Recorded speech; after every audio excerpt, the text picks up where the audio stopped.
Баршаңызға қайырлы күн достар, сіздермен Жұлдыз.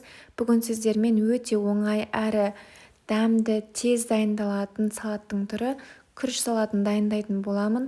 Видеоны соңына дейін қарап көріңіздер және де маған тіркеліп, лайк басып, өз ойларыңызды қалдыруды ұмытпаңыздар. Ең алдымен күрішімізді жуып, суға қайнатып пісіріп аламыз. Қиярымызды тураймыз. Мен қиярды солонка түрінде жіңішке етіп турап шықтым.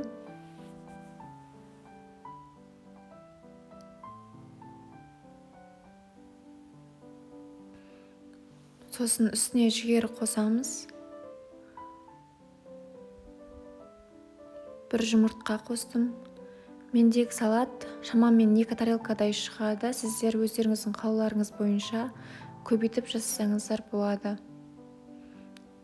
Краб та қосу керек негізінде, бірақ краб маған ұнамайтын болғандықтан мен краб қоспадым.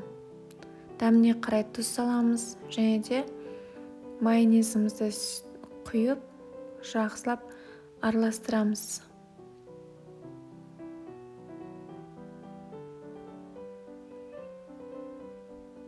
Осымен салатымыз дайын болды. Өте дәмді әрі оңай, тез дайындалады.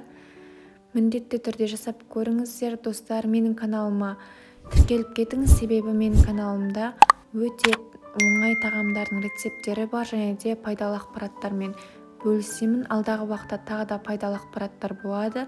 Міндетті түрде жазылып кетіңіз.